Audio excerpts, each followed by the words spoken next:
Hello students, आज NEET के PABT के एग्ज़ाम हो गई है। सो हम यहाँ पर डिस्कस करने वाले नीट जून बैच का पीएबीटी का पेपर, फिजिक्स का paper. So let's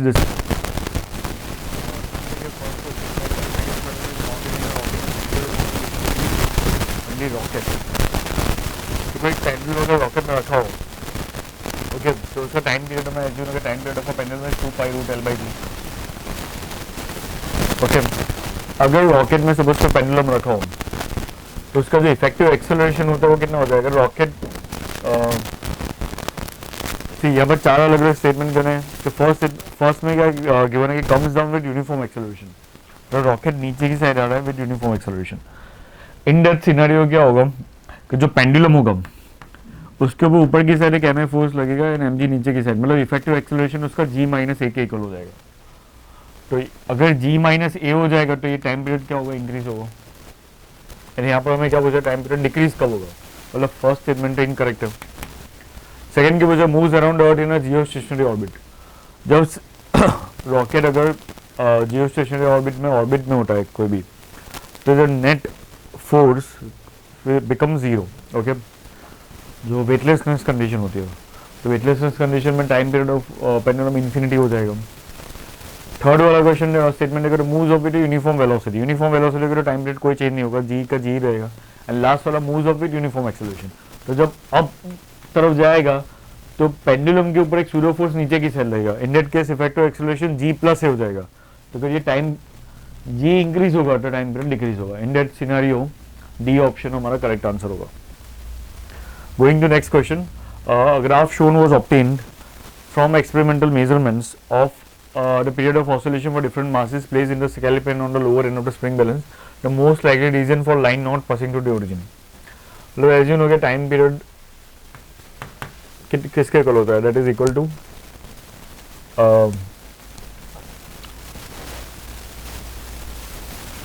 spring balance. Spring balance का जो टाइम पीरियड होता है वो 4π² अंडर रूट ऑफ m/k के इक्वल होता है। Okay, sorry, only m/k। तो यहाँ से एज यू कैन सी के T² should be proportional to क्या होना चाहिए, मास। मतलब इसका ग्राफ कैसा होना चाहिए, it should be straight line passing through origin. But यहाँ पर जो ग्राफ है वो ओरिजिन से पास नहीं हो रहा, तो उसका रीजन क्या हो सकता है। तो कब कोई स्ट्रेट लाइन जब ओरिजिन से पास नहीं हो रही, जब कोई एक एडिशनल टर्म होती है, कोई कांस्टेंट टर्म होती है। ओके, यहाँ पर कुछ ना कुछ प्लस एडिशन में होगा। So first spring did not obey Hooke's law. तो अगर हुक्स लॉ ओबे नहीं करी तो स्ट्रेट लाइन ही नहीं होती, मतलब फर्स्ट स्टेटमेंट इनकरेक्ट है। Amplitude of the oscillation was too large. So amplitude of the oscillation too large अगर होगा देन ऑल्सो के स्ट्रेट लाइन तो नहीं होगी। Clock use needed regulating, that is not a correct option. Mass of the pen was neglected, तो fourth वाला option correct हो सकता है। क्योंकि अगर मैं अब यहाँ पर एक मास ऑफ द पेंडुलम ऐड कर दूँ m के साथ, तो एक एक्स्ट्रा टर्म जो होगी, एक कांस्टेंट टर्म ऐड हो जाएगी। In that case graph origin से पास नहीं होगा, मतलब हमारा आंसर कौन सा आएगा, डी ऑप्शन आएगा। नेक्स्ट क्वेश्चन देखते हैं। Amplitude and periodic time of an SSM are given by 5 centimetre and 6 second respectively. Amplitude कितना गिवन है, 5 सेंटीमीटर। टाइम पीरियड कितना गिवन है, 6 seconds. Okay, at a distance 2.5 centimetre away from the mean position the phase will be. तो phase find करना है हमें। तो suppose अगर मैं यहाँ पर इक्वेशन लिखूँ एसएसएम की, x equal to a sine या a cos omega T,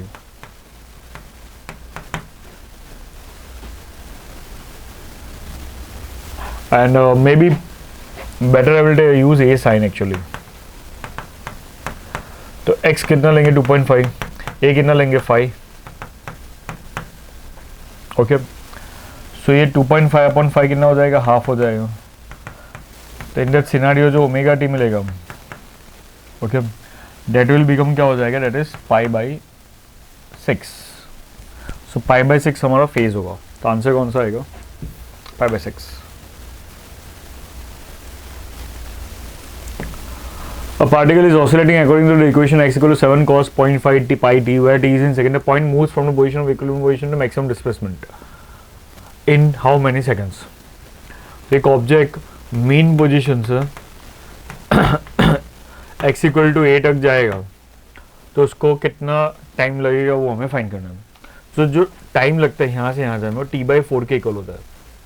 okay, time period divide by 4। अब यहाँ से टाइम पीरियड देखो कितना मिलेगा कि ये ओमेगा है, omega is given by 0.5 pi, time period is equal to 2 pi by omega हो जाएगा।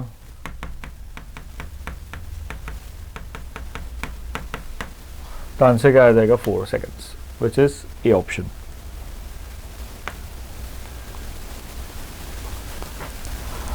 A simple harmonic oscillator has an amplitude A and time period T. The time required by to toggle from x equal to A to x equal to A/2.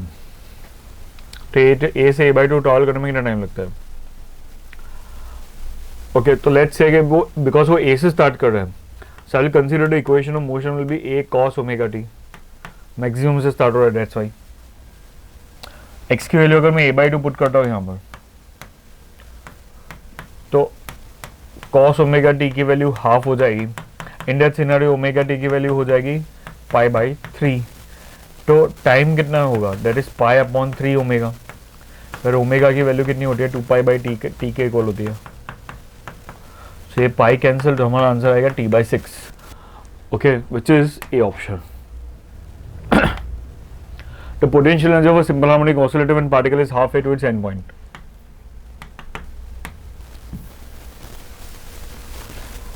Half way to its end point means half kx² अगर मैं लूँ potential energy, तो x की value कितनी लेनी है, A/2 के equal लेनी है। एम्पलीट्यूड का हाफ, एम्पलीट्यूड का हाफ कितना हो जाएगा, it will be half k²/4। That means हमारी जो एनर्जी होगी वो total energy which is half k² की 1/4 होगी।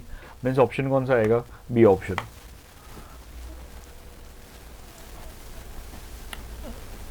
अब body execute simple harmonic motion of potential energy, kinetic energy and the total energy are measured as a function of displacement. Which of the following statement is true? P is maximum when x equal to 0, K is maximum when x equal to 0, T is 0 when x equal to 0 and K is maximum when x is maximum.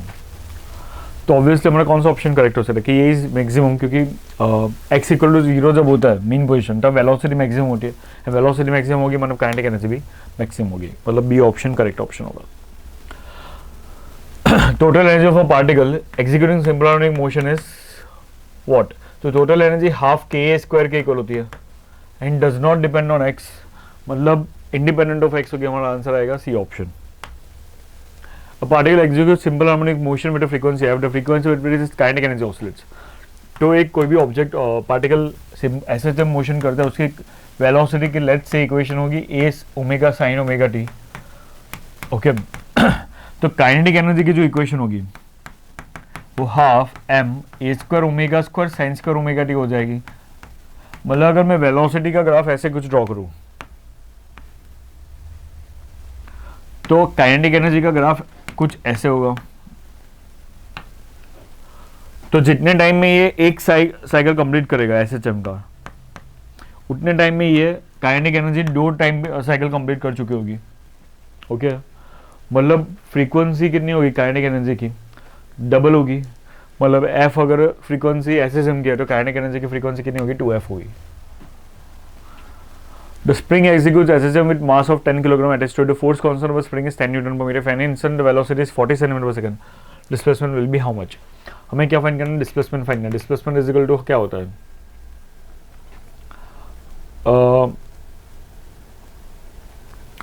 तो F is equal to kx होता है।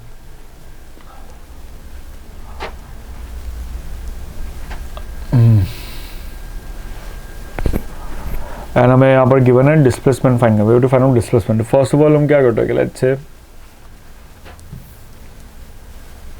ये वाली equation use करते हैं, v is equal to omega under root of a square minus x square.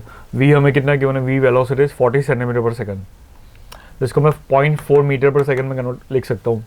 Omega कितना given, तो omega is not given but omega we can find out by using root k/m। k की value given है 10, m की value given है 10, तो omega हो जाएगा 1। Amplitude is given by 0.5, तो x की वैल्यू फाइंड करनी है। तो यहाँ से अगर मैं स्क्वायर करूँ दोनों साइड, तो 0.4 square is equal to 0.5 square minus x square, तो x स्क्वायर की वैल्यू हो जाएगी 0.5 स्क्वायर माइनस 0.4 स्क्वायर। 0.5 स्क्वायर 0.25 हो जाएगा, 0.4 स्क्वायर 0.16 हो जाएगा, मतलब आंसर आ जाएगा 0.09। देयरफॉर एक्स की वैल्यू कितनी हो जाएगी, 0.3 के इक्वल हो जाएगी। ओके, तो हमारा आंसर आएगा B option. Displacement of a particle varies according to the relation x equal to 4 cos pi t plus 4 sin pi t। तो एम्पलीट्यूड कितना होगा, तो एम्पलीट्यूड फाइंड करने के लिए क्या करना होगा, नेट इन दोनों का रिजल्टेंट वेक्टर एडिशन करना होगा। तो it is like 4 cos pi t plus 4 sin pi t। दोनों में एम्पलीट्यूड 4 है, बट एक cos है और एक sin है, मतलब फेज डिफरेंस कितना होगा, π/2 का होगा। तो वेक्टर एडिशन में जब दो वेक्टर्स के बीच में π/2 एंगल हो तो वेक्टर एडिशन डायरेक्टली हो जाता है a square plus b square का रूट, विच इज 4√2। सो हमारा ऑप्शन कौन सा आएगा, D option. A linear harmonic oscillator of force constant 2 into 10⁶ Newton per meter with amplitude 0.01 meter has a total mechanical energy of 160 joules. It's okay. Total mechanical energy हमें given है 160। तो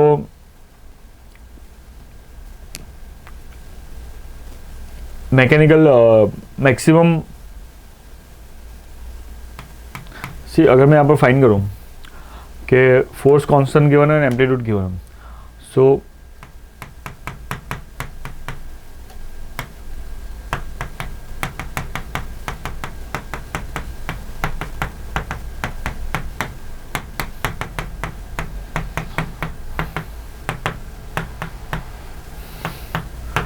total energy हमें 100 joule मिली। Okay, so that means के maximum energy अगर 100 joule है तो maximum potential energy is 100 joule, maximum kinetic energy is 100 joule, maximum potential energy is 160 joule. तो अगर ये टोटल 100 जूल एनर्जी है, मतलब काइनेटिक एनर्जी उसकी क्या होगी, 100 जूल ही होगी टोटल मैकेनिकल। तो बी वाला ऑप्शन तो करेक्ट है। मैक्सिमम पोटेंशियल एनर्जी अगर 160 joule,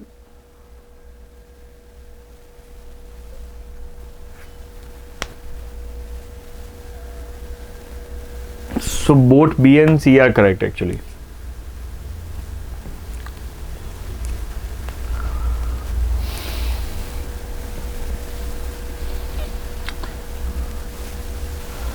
The particle executes simple harmonic motion between x equal to minus and x equal to plus at a time taken for it to go from 0 to a/2 and from a/2 to a। तो यहाँ से यहाँ जाने में और यहाँ से यहाँ जाने में कितना, अगर सपोज ये t1 टाइम और ये t2 time, so what is the relation between t1 and t2। As you know कि जब भी पार्टिकल मीन पोजीशन से जब एक्सट्रीम पोजीशन पर जाता है तो इनिशियली उसकी स्पीड ज़्यादा होती है एंड धीरे धीरे उसकी स्पीड कम होती है। मतलब ऑब्वियस है कि ये डिस्टेंस कवर करने के टाइम पे उसकी स्पीड ज़्यादा होगी और ये डिस्टेंस कवर करने के टाइम पे उसकी स्पीड कम होगी। तो ये डिस्टेंस उसने कम टाइम में कवर किया होगा, ये डिस्टेंस ज़्यादा टाइम में कवर किया होगा। So t1 will be less than t2 होगा। मीन्स हमारा कौन सा ऑप्शन आएगा, A option. The displacement time graph of particle executing SHM is shown in the figure corresponding force time graph. जहाँ पर एक डिस्प्लेसमेंट टाइम ग्राफ कितना given है, as you can see here it's a sine graph, तो I will write A sine omega T. Velocity कितनी हो जाएगी, it will be A omega cos omega T and acceleration कितना होगा, acceleration will be A omega square sine omega T and negative होगा। Okay, तो force is equal to mass into acceleration, so acceleration minus M A omega square sine omega T. मतलब as you can see जो force का graph होगा वो minus sine omega T के terms में होगा, तो माइनस साइन ओमेगा टी मतलब डी ऑप्शन होगा।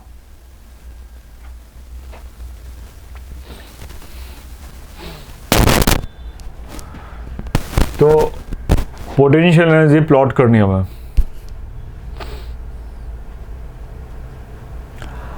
तो कौन से ग्राफ करेक्ट होगा।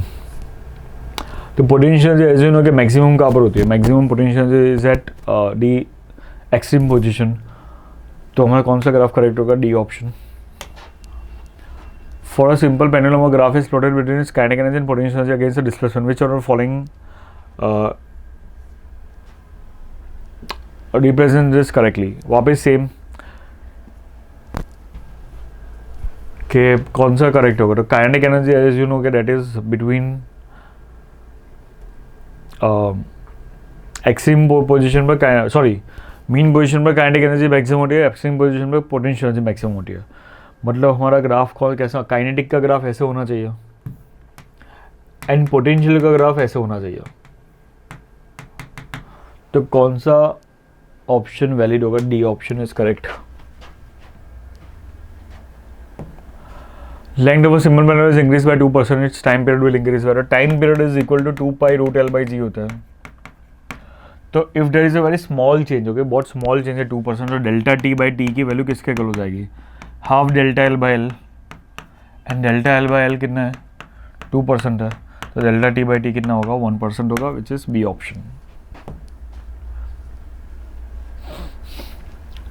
Displacement is 1/2 of amplitude. What fraction of total energy is in the form of kinetic energy? तो जब डिस्प्लेसमेंट 1/2 होगा तब पोटेंशियल एनर्जी कितनी होगी? तो पोटेंशियल एनर्जी होगी हाफ के एक्स स्क्वायर. इसमें एक्स की जगह पर अगर मैं a/2 पुट करूँ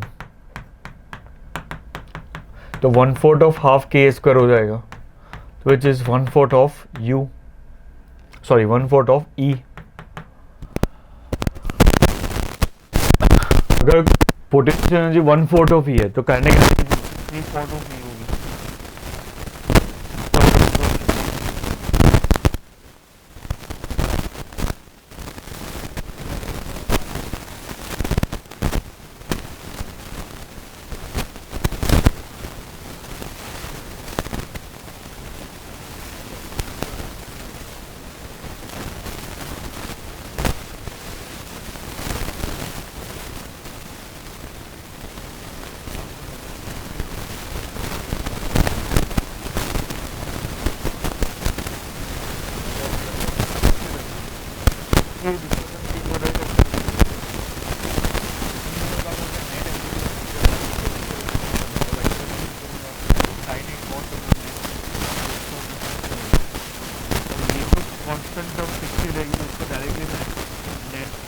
रिजल्टेंट में ऐड कर दूंगा, तो जो रिजल्टेंट एम्पलीट्यूड होगा वो कितना होगा?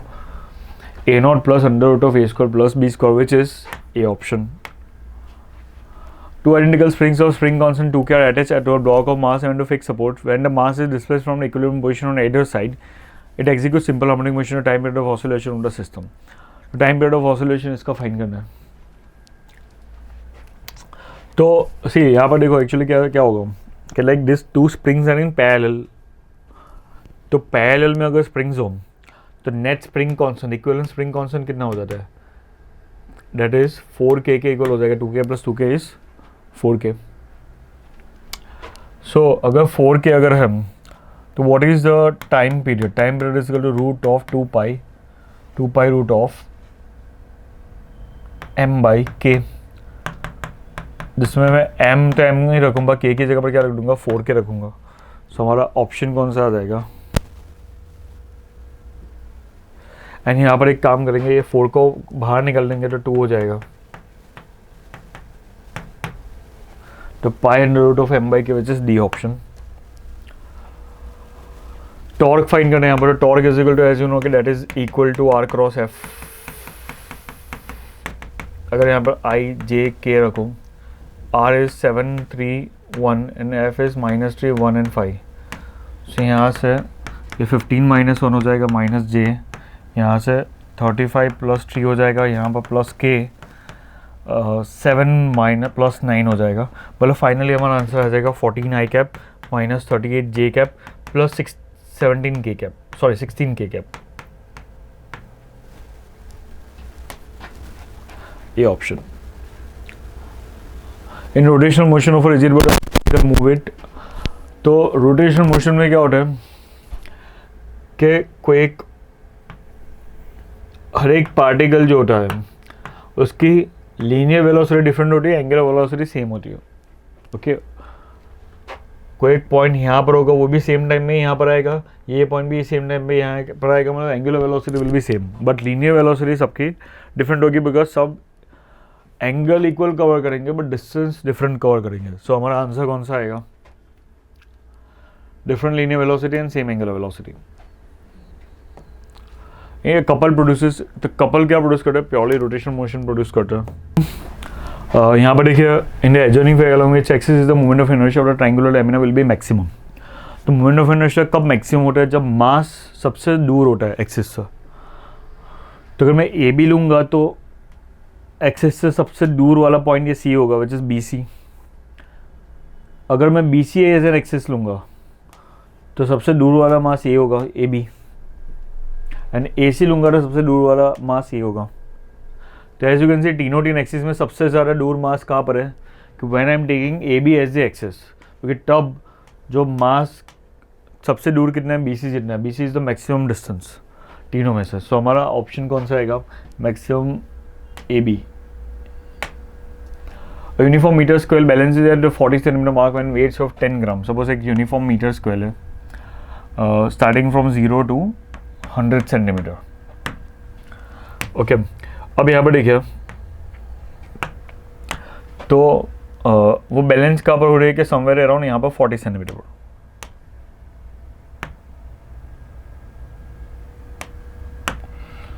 यहाँ पर 40 सेंटीमीटर पर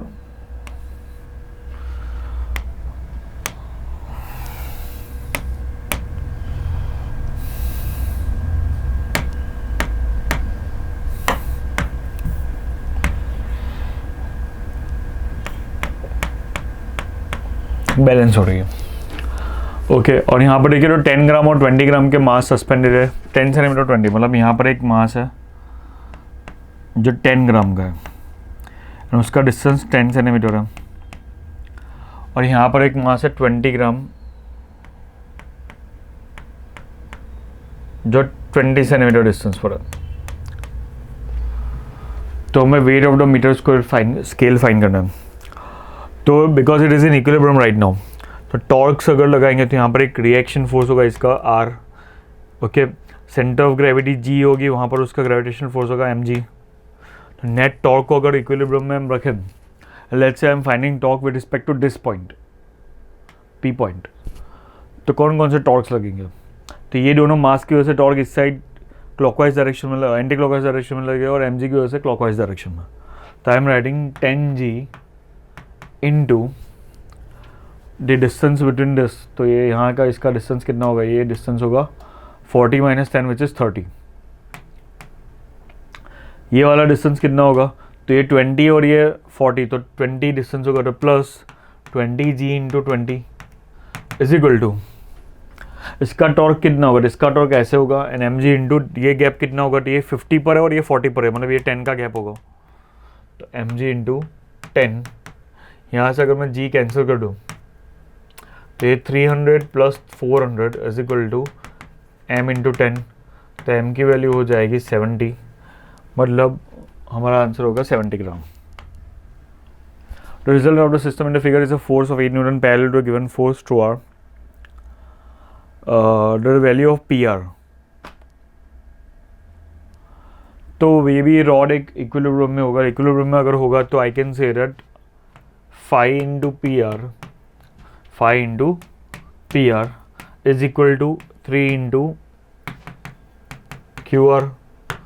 तो हमें PR फाइन करना, PR की वैल्यू किसके इक्वल हो जाएगी, 3QR अपॉन 5 के इक्वल हो जाएगी, which is C option. A circular disc is to be made by using iron and aluminum so it requires maximum moment of inertia about its geometrical axis. It is possible with,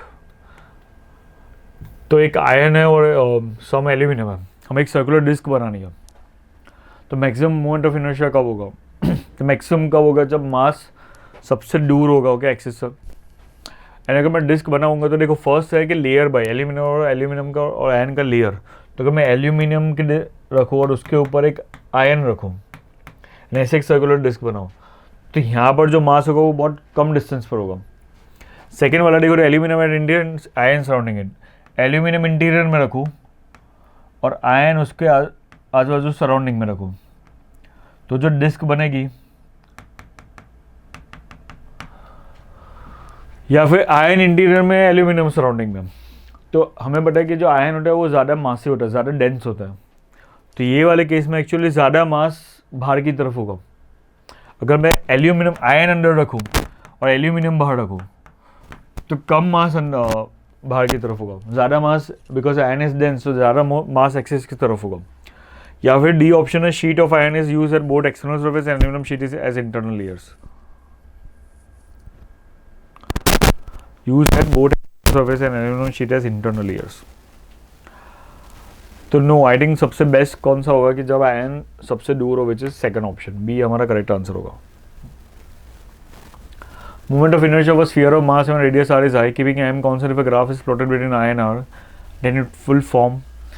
The moment of inertia is proportional to mr square होता है, तो I और r का relation क्या हो जाएगा कि they are actually I proportional to r square, मतलब ग्राफ कौन सा होगा, तो हमारा ग्राफ होगा ये वाला, okay, D option, it's a parabolic graph. On account of melting of ice at the north pole, the moment of inertia of spinning out will, तो नॉर्थ पोल पे अगर आइस मेल्ट होगा तो that ice will convert into water and oceans में वो water जाएगा, तो जो पोल आइस था वो वाटर में कन्वर्ट होके उसका मास डिस्ट्रीब्यूट कहाँ पर हो जाएगा कि आउटवर्ड जाएगा, एंड बिकॉज मास एक्सिस से दूर जाएगा मतलब moment of inertia will increase, so that is A option. According to theorem of parallel axis theorem, the graph between I and D will be, तो अगर ये इक्वेशन में अगर देखो तो that's a linear I and D, तो I और D square है मतलब वो पैराबोला होगा, ओके, एंड अगर वो पैराबोला है तो ऐसा कुछ होगा, बट उसमें एक कांस्टेंट टर्म भी एडिशन में, तो वो पैराबोला ऊपर की तरफ शिफ्ट हो जाएगा, मतलब the graph will look like this. So हमारा आंसर कौन सा आएगा, C option. A wheel of mass 10 kg has a moment of inertia 160 kg meters covered is the radius of gyration, तो moment of inertia कितना होता है, m k square होता है, I हमें गिवन है 160, m गिवन है 10, तो radius of gyration यहाँ पर कितना हो जाएगा 4, which is C, D option। A solid sphere and solid cylinder of same radius and density rotate about one axis, the moment of inertia will be greater for, तो एक solid cylinder है और एक solid ion है, solid sphere है, दोनों का radius भी सेम है, दोनों की डेंसिटी भी सेम है, तो मोमेंट ऑफ इनर्शिया किसका ज़्यादा होगा, यानी यहाँ पर गिवन है कि जो लेंथ ऑफ द सिलेंडर है वो आर के इक्वल है। सो अगर मैं इसका मोमेंट ऑफ इनर्शिया फाइंड करूँ दैट इज 2/5 mr स्क्वायर होता है, ओके, सॉलिड स्फीयर का। सो अगर ये 2/5 है उसमें मैं मास को रिप्लेस कर दूंगा डेंसिटी इनटू वॉल्यूम से, एंड डेंसिटी क्या हो जा रही है, वॉल्यूम क्या हो जा रहा है, volume is 4/3 pier cube, so finally हो जाएगा 8/15 रो पाई r⁵। सिमिलरली अगर मैं इसका मोमेंट ऑफ इनर्शिया फाइंड करूँ सिलेंडर का विच इज mr²/2, उसमें मैं मास की जगह पर डेंसिटी इंटू वॉल्यूम लिख दूँ, तो डेंसिटी अपॉन 2 इंटू वॉल्यूम लिखूंगा पाई r²h, h की वैल्यू l के इक्वल है, so I will write r only.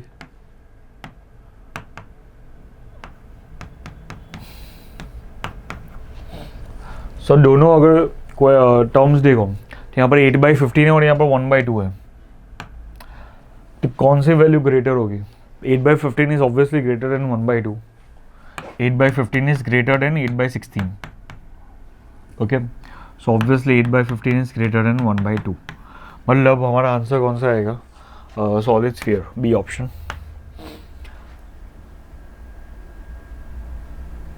A solid sphere is rotating freely about its symmetric axis in free space. Radius of the sphere is increased, keeping its mass same.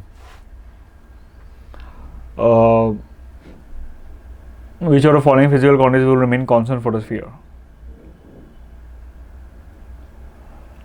So, mass हमने same रखा and radius increase किया, तो obvious है कि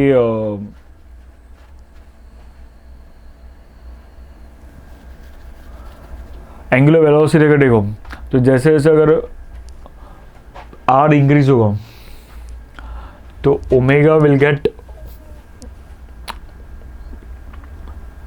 कौन सी term actually constant रहेगी, तो angular momentum constant रहेगा बिकॉज आई तो इंक्रीज होगा, आर इंक्रीज होगा नो, एंड अगर आई इंक्रीज होगा तो रोटेशनल काइनेटिक एनर्जी भी क्या होगी, इंक्रीज होगी, रोटेशनल काइनेटिक एनर्जी इंक्रीज होगी,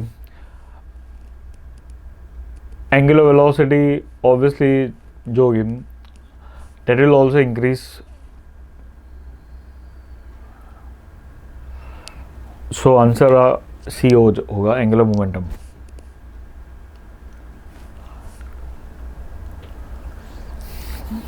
Constant torque of 1000 Newton meter turns a wheel of moment of inertia 200 kilometers per hour and axis to its center. The wheel is at rest inertia is angular velocity after 3 seconds. The angular velocity after 3 seconds find out omega naught plus alpha t use कर लेते हैं. Okay अब torque is equal to I alpha होता है, तो यहाँ से मुझे टॉर्क हमें गिवन है 1000, आई की वैल्यू गिवन है 200, तो अल्फा की वैल्यू कितनी हो जाएगी 5. सो ओमेगा हमें फाइंड करना है. ओमेगा नॉट 0 ले लेते because the wheel was at rest initially. Alpha की वैल्यू 5 लेंगे एंड ये 3 लेंगे, तो ओमेगा कितना हो जाएगा 15 radian per second, which is D option. Moment of inertia for ring about a diameter, तो रिंग का moment of inertia about the diameter mr² by 2k equal होता है, बी ऑप्शन.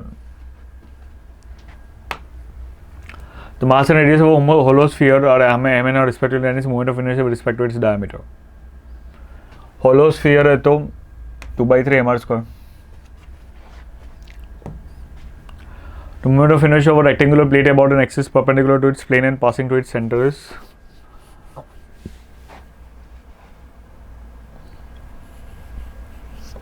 so एक रेक्टेंगुलर प्लेट है जिसका moment of inertia कौन से axis के रिस्पेक्ट में फाइंड करना है, ये वाले axis perpendicular plane and passing to its centre.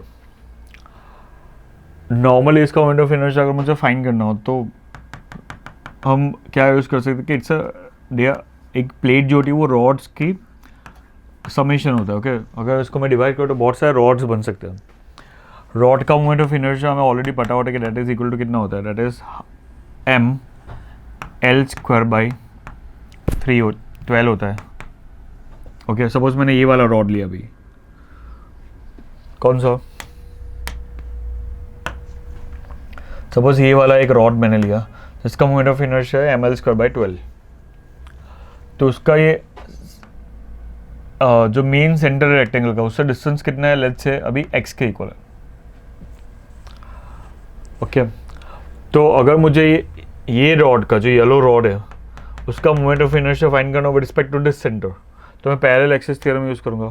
And parallel axis theorem use करूँगा तो that moment of inertia will become I plus mx², जिसमें I क्या लूँगा ml² by 12, जिसमें L क्या होगा, तो L is the length of this rod. तो लेट्स से मान लेते हैं कि L के इक्वल है और ये B मान लेता हूँ. ओके ml² by 12 और मान लेते हैं कि ये जो रॉड है उसका mass it's a very small हो गया, स्मॉल एक नेग्लिजिबल मास है. Let's take is dml² by 12 plus dm, ये x कितना होगा, तो x इज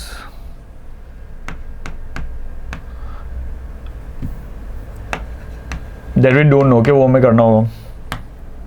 तो ये मोमेंट ऑफ इनर्शिया किसका मिला, एक सिंगल रॉड का मिला. ऐसे मुझे ये सारे रॉड्स का फाइंड करना है, आई हैव टू इंटीग्रेट. तो अगर मैं इंटीग्रेशन करूँगा तो सबका,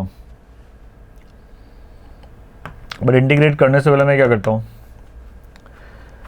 कि भाई यहाँ पर ये dm जो है उसको लिख दूंगा, dm is the mass of the rod which is given by let's say density, area density into L into dx. Okay ये रॉड का एरिया कितना होगा कि रॉड की जो विड्थ है वो dx के इक्वल है, लेंथ है वो L के इक्वल है, तो एरिया हो जाएगा L इंटू dx. ओके अब मैं इंटीग्रेट कर देता हूँ दोनों साइड. इंटीग्रेशन करूँगा तो इसका आई डैश हो जाएगा, इसमें dm का इंटीग्रेशन m हो जाएगा, तो it will B ml² by 12. यहाँ पर sigma L is constant, x² का इंटीग्रेशन हो जाएगा x³ by 3 एंड उसमें अगर मैं पुट कर दूँ फ्रॉम 0 टू, मैं यहाँ से 0 से लेकर b तक का इंटीग्रेशन करा तो 0 टू b. तो अब आई डैश कितना हो जाएगा, आई डैश हो जाएगा ml² by 12 plus sigma, sigma is density upon area, sigma is mass upon area sorry. तो टोटल मास m है, टोटल एरिया उसका L इंटू बी है इंटू L. तो और 0 टू b तक का है तो b क्यूब बाई 3 माइनस 0, तो एक l गया एक b स्क्वायर गया, so finally M L square by 12 plus M B square by 3।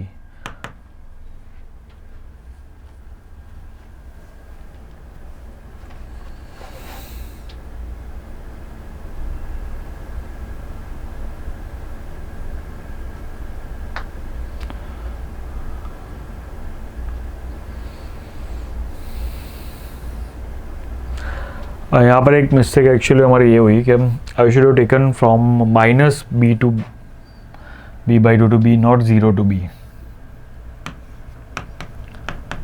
Minus B by to B by 2, okay, minus B by to B by 2। So ये गलती हुई है actually, so that will be हो जाएगा ये B cube by 8 minus plus B cube by 8। So हमारा answer क्या आएगा? हमारा आंसर होगा M L square by 12 plus M by B cube by 4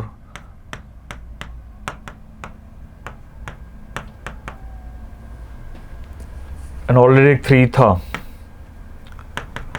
तो M L square by 12 plus M B square by 12, तो हमारा आंसर आ जाएगा M L square plus M B square by 12, which is A option. A flywheel rotating about a fixed axis has a kinetic energy of 360 joule when its angular speed is 30 radian per second. तो omega हमें given है 30 and kinetic energy हमें given है 360। Okay, so the moment of inertia of the wheel about the axis of rotation is, the moment of inertia, find the moment of inertia is given by k is equal to I omega square, half I omega square होता है, तो I is equal to हो जाएगा 2k by omega square। इसमें k की value अगर मैं 360 put कर दूँ, ओमेगा की वैल्यू 30 पुट कर दूँ, तो हो जाएगा 2 into 360 divide by 30 into 30,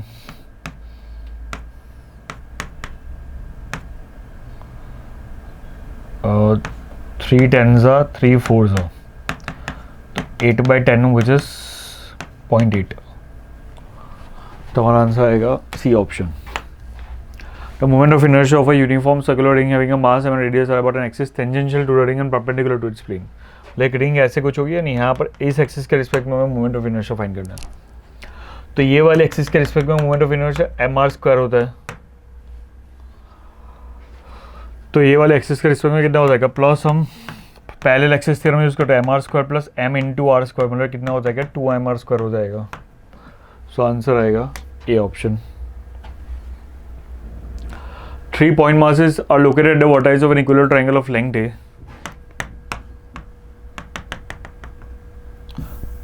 So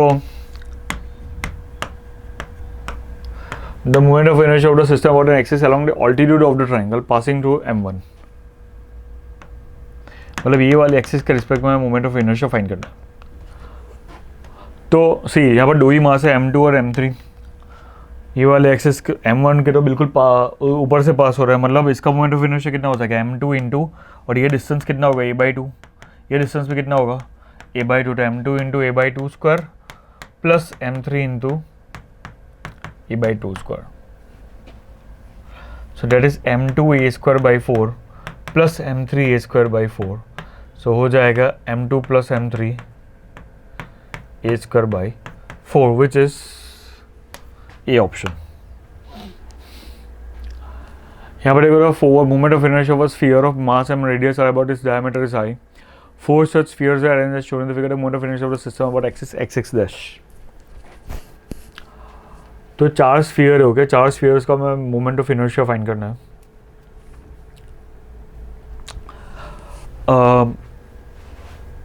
let's say moment of ये हॉलो स्फीयर है ऐसा हम मान लेते हैं, तो हॉलो स्फीयर अगर इसको मानेंगे तो ये m कितना हो जाएगा, डेट इज 2/3 mr स्क्वायर हो जाएगा, i कितना हो जाएगा 2/3 mr स्क्वायर। तो सी ये दोनों स्फीयर्स तो बिल्कुल एक्सिस पर से ही पास हो रहे, तो इसका i होगा इसका i होगा, मतलब नेट कितना हो जाएगा 2i, बट ये दोनों जो स्फीयर्स है वो एक्सिस पर, उसका सेंटर एक्सिस पर से पास नहीं हो रहा, तो इन दोनों का मोमेंट ऑफ इनर्शिया मुझे फाइंड करना होगा by using parallel axis theorem. तो इन दोनों का moment of inertia I dash अगर मैं फाइंड करूँ तो that is I plus M into R square. I क्या होगा, तो आई यहाँ से अगर मैं लिख सकता हूँ तो I is equal to 2/3 M R square plus M R square which is equal to हो जाएगा 3 + 2 5/3 M R square. And M R square की वैल्यू कितनी होगी, तो एम आर स्क्वायर की वैल्यू यहाँ से होगी 3i/2। तो यहाँ पर मैं लिख दूंगा 5/3 3i/2। सो ये 3 कैंसिल होके 5i/2 के इक्वल हो जाएगी। तो total net moment of inertia कितना होगा, दो स्फीयर्स का i और दो स्फीयर्स का 5i/2। So I will get 7i is the answer which is C option. The moment of inertia of a body depends on, तो मास के ऊपर डिपेंड करता है, डिस्ट्रीब्यूशन ऑफ मास के ऊपर भी डिपेंड करता है, एक्सिस के ऊपर भी डिपेंड करता है, which is all of this. The mass M suspended from the 2 coupled strings colloquially connected in series. The force constant for springs are K1 and K2 the time period of suspended mass. तो अगर दो अलग अलग springs हैं उससे एक मास suspend किया है, यहाँ पर K1 है और यहाँ पर K2, तो time period is equal to as you know 2π√of m/k equivalent होगा।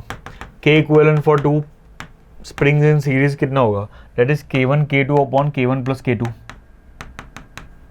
तो यहाँ से हो जाएगा 2π√of m into K1 + K2 upon K1 K2 हो जाएगा which is option number C. The spring having a spring constant K is loaded with a mass m. The spring is cut into 2 equal parts and one of it is loaded again with the same mass. You know spring constant मतलब दो अलग अलग springs हैं, sorry एक spring है जिसका spring constant K, इसको मैंने हाफ पार्ट में डिवाइड कर दिया। ओके तो one of this is loaded again. अब ये हाफ पार्ट को मैं वापस एक एम मास से कनेक्ट करूंगा, तो द न्यू स्प्रिंग कांस्टेंट कितना होगा, तो अगर दो स्प्रिंग्स को एक स्प्रिंग को सॉरी हाफ पार्ट में कट करेंगे तो they will behave like 2 individual springs in series. हमें पता है कि सीरीज में जो स्प्रिंग इक्विवेलेंट स्प्रिंग कांस्टेंट होता है वो कितना होता है, ये K1 K2 upon K1 + K2। Okay let's say कि ओरिजिनल स्प्रिंग कांस्टेंट K के इक्वल है, इसको मैं K1 K2 को मैं because they both are of equal length, दोनों का स्प्रिंग कांस्टेंट सेम होगा, तो K1 into K1 upon 2K1 लिख देता हूँ। तो यहाँ पर K1 की वैल्यू किसके इक्वल हो जाएगी, 2K के इक्वल हो जाएगी, मतलब जो इंडिविजुअल स्प्रिंग होगी उसका स्प्रिंग कांस्टेंट कितना होगा 2K टाइम्स हो जाएगा which is C option. For a simple harmonic motion in a mass spring system shown in the surface is frictionless when the mass of the block is 1 kilogram. The angular frequency is ω1. When the mass of the block is 2 kilogram, the angular frequency is ω2. The ratio m/2/ω1. तो omega जो होता है वो depend करता है √K/m पर। अब block का मास चेंज करूँगा बट स्प्रिंग तो सेम ही रहेगा, स्प्रिंग तो सेम ही रहेगी। स्प्रिंग अगर सेम रहेगी मतलब K सेम रहेगा, मतलब ओमेगा किसके ऊपर डिपेंड करेगा 1/√m पर। तो ω2/ω1 की वैल्यू किसके इक्वल हो जाएगी √m1/m2। पहले मास कितना था 1 था, बाद में कितना हो गया 2 हो गया, मतलब फाइनली हमारा ω2/ω1 का रेशियो हो जाएगा 1/√2 which is B option. Okay so this are all the questions which are asked in today's exam. I hope आपको सारे क्वेश्चन समझ में आए होंगे। Thank you.